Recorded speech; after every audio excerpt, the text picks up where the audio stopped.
Day 2 of E3 2018's major conferences has come and gone, and with it, our second conference. The first of the big three to have their show this year is Xbox, and the Xbox conference was full of big first-party reveals, indies, and more utterances of the words exclusive and premiere than you could shake a stick at. In all, 50 games were shown over the course of the show in what was a much faster-paced display than EA's conference. Should any of the trailers or demos shown pique your interest, be sure to check the description below for links to them in full. Let's get into details. First off was a big one. As is typical for this franchise, the first trailer shown at the conference was a whole lot of what could this be, until finally, oh sweet it's Halo. Yep, the next Halo game is Halo Infinite, and while not much in the way of info was shared during the show, Halo Infinite appears to be essentially Halo 6. Though, note that the footage shown here was confirmed after the show to be simply engine footage showing off the new Slipspace engine, and is not taken from the game itself. However, it does highlight elements of the direction the game will be heading. Developer 343 Industries has since said that the game is a long way off, and that Halo Infinite will have a new art style partially inspired by fan feedback. Seemingly, Master Chief is going back to his roots. No word on a release period as of yet, though it's rumoured the single player portion could come next year, with multiplayer releasing in 2020. Next up, the second title in the Ori series of Microsoft exclusive platformers, Ori and the Will of the Wisps, which was premiered with a lovely little trailer that shows some Donkey Kong Country and Rayman Legends like action. If you're a fan of either of those, keep an eye on this. Ori and the Will of the Wisps is out next year. Looks like death is not your fate, just yet. Thirdly, another big one. Sekiro: Shadows Die Twice is the next game from Software, developers of the Soulsborne games. Sekiro looks much faster paced than even Bloodborne however, and more acrobatic too, even featuring a grappling hook that can be used to zip around in combat. That's also out in 2019. After this, Bethesda Softworks director, executive producer, and absolute unit Todd Howard showed up and announced that Fallout 4 is now available on Xbox's Game Pass service. He left us with something even better though, world premiere gameplay of Fallout 76 and some juicy details. It'll be set in West Virginia, and it'll be 4 times the size of Fallout 4, which is no small feat. Clearly, it seems to be running on the Fallout 4 engine, though this engine has been updated with lighting, rendering, and other graphical improvements. In-universe, Fallout 76 is a prequel to every Fallout game thus far, taking place only 25 years after the nuclear war and over 200 years prior to Fallout 4. No release date was revealed here, but thanks to the convenience of time passing, I can tell you that Fallout 76 will be released on the 14th of November 2018. Life is Strange and Vampire developer Don't Nod Entertainment revealed their next title after that. The Awesome Adventures of Captain Spirit is a standalone single-episode prequel to Life is Strange 2, and will be available completely free on Xbox, PS4 and PC this month, June 26th. In the game, which I don't want to say the title of again, you play as Chris, a young boy who dreams of being a superhero. Since this is Life is Strange after all, I'm guessing he'll get his wish, for better or probably much worse. Now, Terry Crews. Who doesn't love him? He was here in trailer form to promote recently delayed Xbox and PC exclusive Crackdown 3, which got a gameplay trailer and nothing else at the Xbox showing. But hey, at least we got Terry. Crackdown 3 is out February 22nd, 2019. Android love story Nier Automata, Platinum Games' saviour hit from last year, is no longer a PlayStation console exclusive, as the Become as Gods edition of it will be out on Xbox One on June 26, with Xbox One X enhancement to boot, and all DLC included. This is one I've still got to get to, and hey, now I have even more choice on how I can do that, though I'm a PS fanboy at heart. Sorry, Phil. A new gameplay trailer for Metro Exodus came next. Exodus, the third in 4A Games' fantastic Metro series, is bringing Artyom open world, and this trailer hinted at the story he'll be forced to gas for breath through. The outside world gives some Fallout vibes, and weapon customization and upgrades seem to be more in the focus this time around. Metro Exodus is out January 22nd, 2019. In all its goofy, cheesy glory, Kingdom Hearts 3 was shown off next with a new gameplay trailer showing some expansive looks at worlds including Frozen, Tangled, and Wreck-It Ralph. This is also the first time Kingdom Hearts has ever graced an Xbox console. Even though I have absolutely no idea what's going on in the lore of Kingdom Hearts, I'll say this looks absolutely spectacular. Square Enix revealed Kingdom Hearts' release date a couple of days ago at a Kingdom Hearts live concert, January 29th, 2019. The wait's almost over. Rare's seafaring title Sea of Thieves took the spotlight next and showed a little trailer that summed up the game's existence so far, and teased future content in the Cursed Sails update coming in July and the Forsaken Shores update coming in September. Following its teaser at EA Play, we got a reveal trailer for one of Battlefield 5's War Stories, and then we moved on. Battlefield 5's out on October 19th. Our first big gameplay showcase of the conference was for newly revealed Microsoft exclusive Forza Horizon 4, which got a reveal trailer and a live gameplay demo. The big focus with this installment is its shared world, which will allow players to take part in races and events with other drivers seamlessly, the action no longer reliant on AI-driven rivals. Also new is Seasons, with real-time weather changes affecting both the environment and your ability to drive well in Horizon 4, which will also be completely in 60 FPS. Forza Horizon 4 will be set in the UK, though the weather on show seems to be a bit unrealistic because I'm pretty sure it's never snowed here. Can't get it all right, I suppose. Forza Horizon 4 is launching on October 2nd, 2018 and will be free with the Xbox Game Pass the same day. At this point we got onto the business side of the show, which to be honest was still pretty exciting. Here, Microsoft VP of Gaming Phil Spencer brought the news that Microsoft Studios has acquired 5 new developers. The Initiative, a new studio, State of Decay developer Undead Labs, Forza Horizon developer Playground Games, Hellblade developer Ninja Theory, and finally, We Happy Few developer Compulsion Games. All of these seem like great additions to Xbox's first-party lineup, and in the years to come just might give them some more strong exclusives that aren't Halo or Gears of War. At the rate the PlayStation's going, they'll need them. After these announcements, we got a story trailer for psychedelic survival indie We Happy Few, plus the reveal that it will be coming out of early access and releasing in full on August 10th, 2018. Big hit turned overshadowed battle royale PUBG was up next, and we got a trailer that, after some suspiciously not buggy gameplay, teased new map Sanhok, releasing in summer 2018, and an as yet unnamed snowy map releasing in winter 2018. Also coming at some point is the new war mode and new weapons and items. No word on if it's coming to other consoles yet, but fingers crossed for more news on that soon. PlayStation usually seems to be the one who gets all the JRPG goodness to themselves recently, but that's not so here. Remastered Tales of Vesperia Definitive Edition is coming to Xbox One and other platforms in winter 2018. This is the first time Tales of Vesperia will be officially released in the West.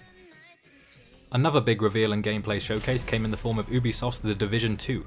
After a little trailer, a gameplay demo played that showed the sequel's Washington DC setting and more varied environments. There's even trees this time around, and a colour other than grey. The demo also featured actual humans playing it who talk to each other just like you and I would. Guys wanna check out the plane? Let's go. Honest. The Division 2 comes out March 15th, 2019. In what is sure to be the technological breakthrough of the generation, Xbox Game Pass titles will soon launch 2 times as fast, with the new Fast Start system. Yeah, I'm not sure why this was here either. Does this count as a premiere? Then, we got a snazzy trailer for Game Pass that shows some of the games the service has on offer. I thought I knew why I came here. I saw it. The end.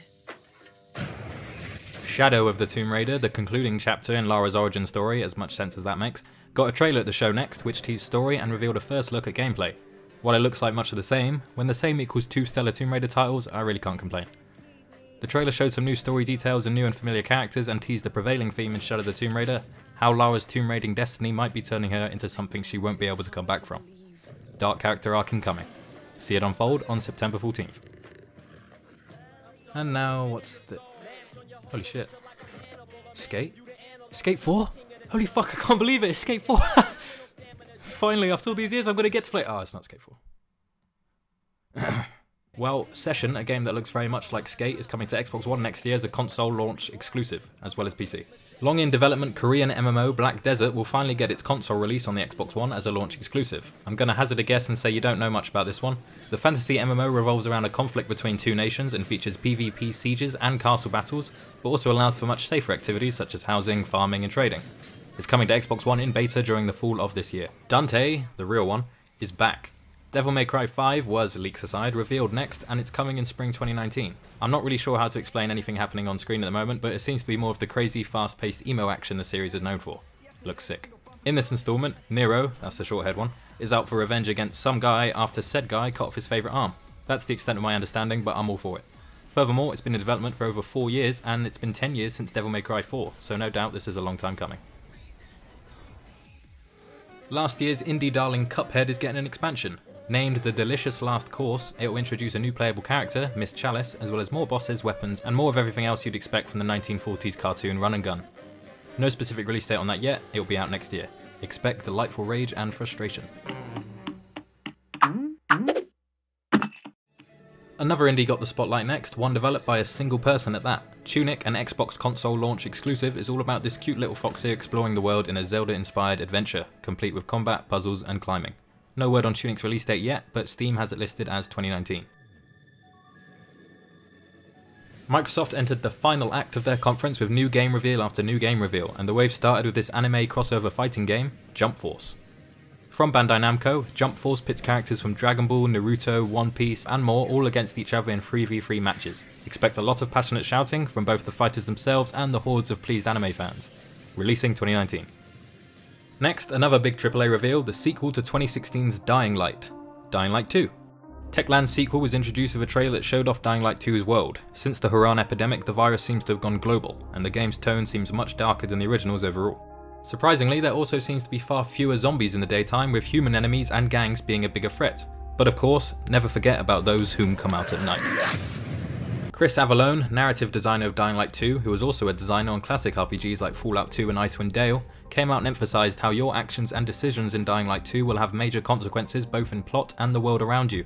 A gameplay demo showed some examples. Choices in branches make up the DNA of Dying Light 2, which currently has no release date.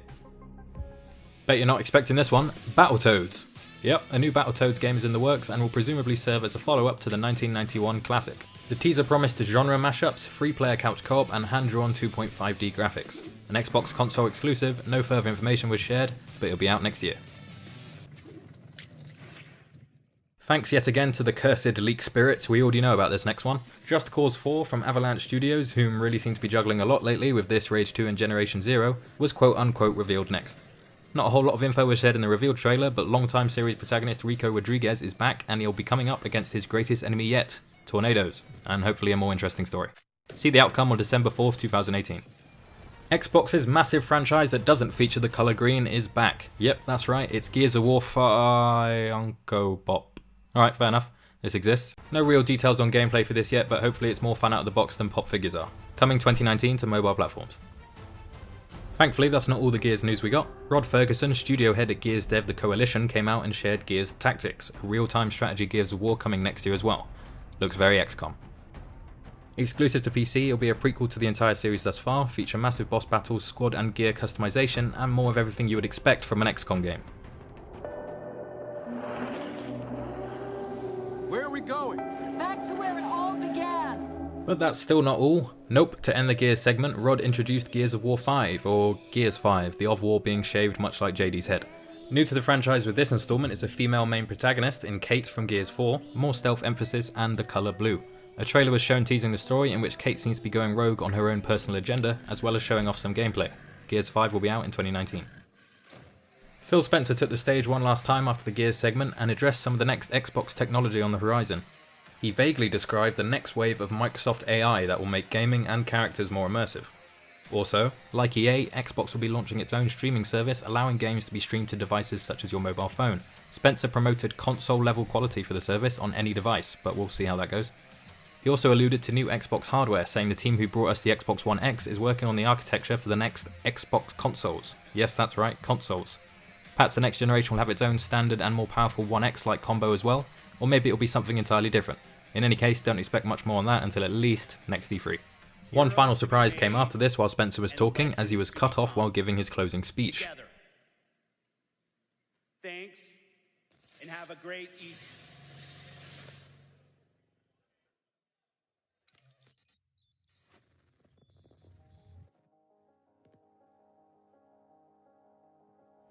Yes, finally, CD Projekt Red has given us a real look at the world of Cyberpunk 2077, their next big project after The Witcher 3. While it was only one trailer that set up the world, everything about that looks great. In Cyberpunk 2077, you play as V, one of many cyber-enhanced individuals living in a rundown, violence-ridden, yet massively high-tech futuristic city. Setting-wise, it looks to be the complete opposite of what CD Projekt Red is known for: cars, guns, and a sure-to-be massive shiny metropolis. Since the conference, it's also been revealed that Cyberpunk 2077 is primarily a first-person game, though you can switch to third person while driving. Some fun things about this trailer: these codes you see at the beginning here, turns out they were all codes to The Witcher 3 with all of its DLC, which is yet another example of how CDPR is one of the best game devs out there today. Additionally, during the closing screen this message popped up for like a frame. The image on screen doesn't show all of it, but the full message, among other things, assured fans that 2077 has been the studio's main focus ever since The Witcher 3's final DLC, Blood and Wine shipped. It says that while the studio isn't ready to talk about when it will release just yet, the game's going to be massive, will be completely DRM free on PC, will feature absolutely no microtransactions of any kind, and will be supplemented with substantial DLC akin to the generous offerings that The Witcher 3 got. Finally, CD Projekt Red thanked fans for their patience. Again, no word on release period yet, but hopefully it won't be too long before we know. Surely, it'll be worth the wait. Cyberpunk 2077 will be out for current gen consoles and PC one day. And that wraps up Xbox's 2018 conference. Overall, a great fast-paced conference with a diverse range of exclusives and other titles, and not a single mobile gameplay demo in sight. Just how we like it. What did you think of the conference? What games shown here are you most excited for? Anything more you would have liked to see? Feel free to sound off in the comments below. Bethesda's conference will be up next, but until then, thanks for watching.